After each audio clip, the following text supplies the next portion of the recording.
नमस्कार, मैं हूं आपका दोस्त राम प्रकाश वर्मा, लेकर आ रहा हूं कार्यक्रम कहानी जो सवारे जिंदगानी, सिर्फ और सिर्फ आपके अपने पसंदीदा radio station radio Shivneri 90.4 FM पर। आवाज तुमच्या आमच्या।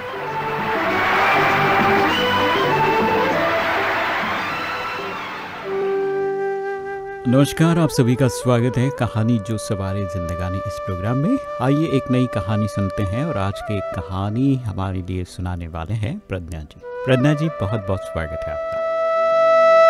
नमस्ते दोस्तों, आज की कहानी का शीर्षक है ढोल। एक बार राजस्थान के एक छोटे से गांव नयासर में एक गरीब औरत अपने परिवार के साथ रहती थी। उस गरीब औरत के एक बेटा था। वो बड़े घरों में काम करके अपना गुजारा करती थी। वो अपने बच्चे के लिए कभी भी खिलौना नहीं ला सकी। एक दिन उसे काम के बदले अनाज मिला।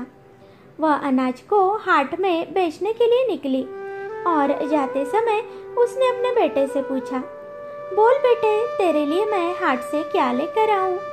बेटे ने झट जवाब दिया, ढोल। मेरे लिए एक ढोल ले आना माँ।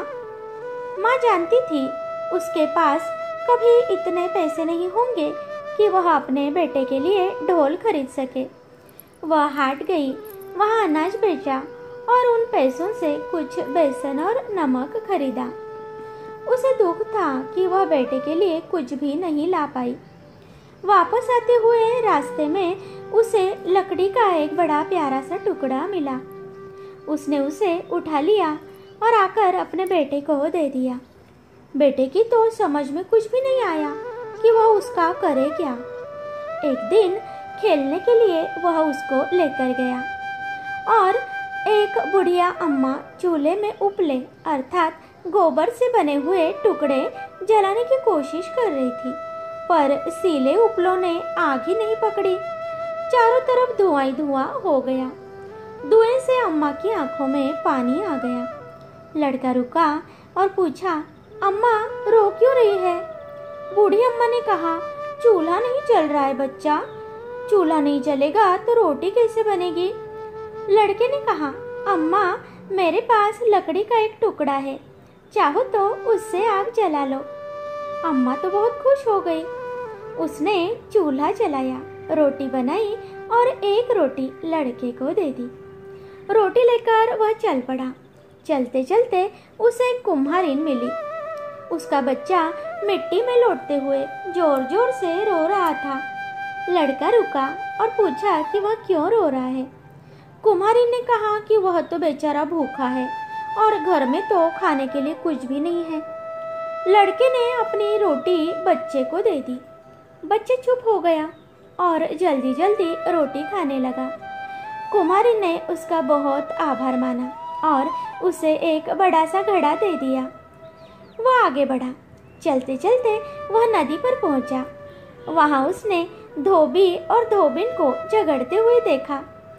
लड़के ने रुककर इसका कारण पूछा।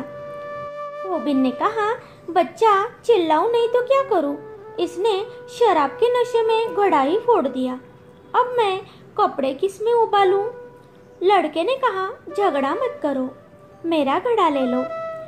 इतना बड़ा घड़ा पाकर धोबिन खुश हो गई। उसके बदले में उसने लड़के को एक कोट दे दिया। कोट लेकर लड़का चल पड़ा। चलते चलते वह एक पुल पार पहुंचा। वहां पर उसने मुक्त आदमी को ठंड से ठिठुरते हुए देखा। बेचारे के शरीर पर कुर्ती तक नहीं थी। लड़के ने उसे पूछा कि उसका कुर्ता कहाँ गया। आदमी ने बताया, मैं इस घोड़े पर बैठकर शहर जा रहा था। रास्ते में डाकुओं ने सब छीन लिया और तो और कुर्ता तक उतरवा लिया।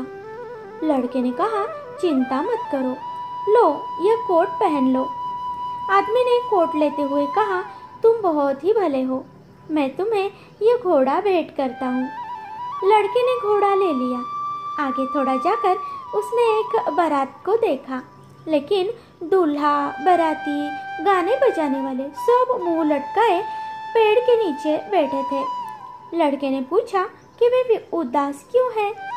दूल्हे के पिता ने कहा, हमें लड़की वालों के यहाँ जाना है।